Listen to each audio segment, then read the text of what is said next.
మీ అందరినీ కూడా చూస్తూ ఉంటే నిజంగా చాలా గర్వంగా కూడా ఉంది. ఎందుకనంటే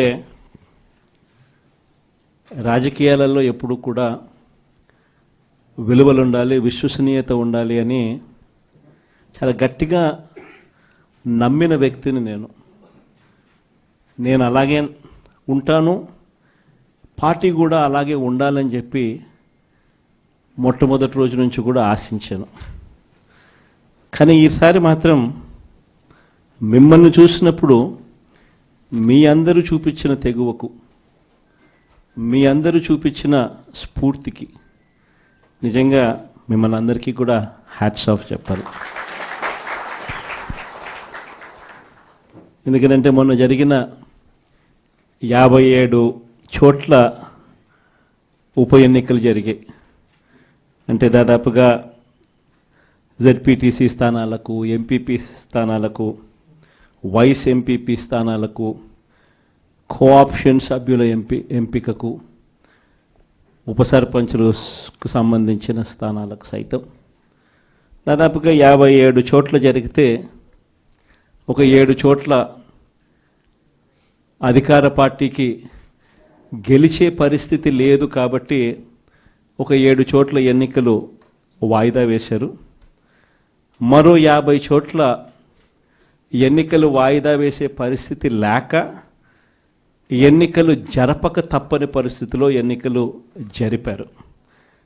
జరిపిన ఈ చోట్ల కూడా దాదాపుగా 50 స్థానాలకు గాను 39 స్థానాలు వైఎస్ఆర్ కాంగ్రెస్ పార్టీ కార్యకర్తలు గొప్పగా తెగింపు చూపించి గెలుచుకోగలిగాం.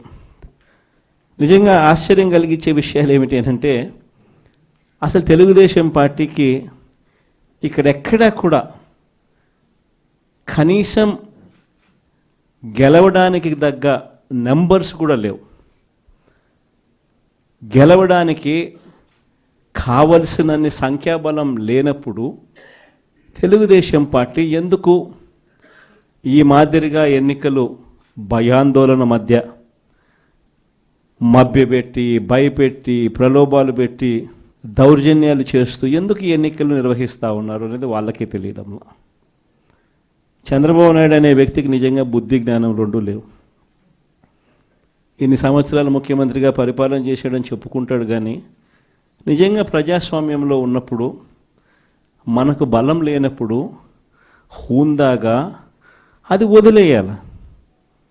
అది ప్రజాస్వామ్యంలో ఎవరైనా కూడా చేయాల్సిన పని. అలా చేయకుండా నేను ముఖ్యమంత్రిని, నా పార్టీ అధికారంలో ఉంది, అధికారంలో ఉండేది నేను కాబట్టి నాకు బలం ఉన్నా బలం లేకపోయినా తేడా పడదు, ప్రతి పదవి నాకే కావాలి, ఎవరినైనా కూడా నేను భయపెడతాను, ఎవరినైనా కూడా నేను కొడతాను, ఎవరినైనా కూడా నేను చంపుతాను, ఎవరినైనా కూడా నేను ప్రలోభ పెడతాను అని చెప్పి నిజంగా అహంకారంతో వ్యవహరిస్తూ ఉన్న తీరును ఈరోజు రాష్ట్రంలో మనం చూస్తూ ఉన్నాం. ఇది ధర్మమేనా, న్యాయమేనా అన్నది నిజంగా ప్రతి ఒక్కరూ కూడా రాష్ట్రంలో ఆలోచన చేయాలి. ఇలాంటి పరిస్థితుల్లో ఒకవైపున చంద్రబాబు నాయుడు గారి పాలనలో దాదాపుగా సంవత్సరం అవుతూ ఉంది. మే 13వ తారీఖున ఎన్నికలు జరిగాయి. ఈ మే 13వ తారీఖు వచ్చేస్తే సంవత్సరం అయిపోయినట్టు. అంటే దాదాపుగా 11 నెలలు చంద్రబాబు నాయుడు గారి పాలన అయ్యింది.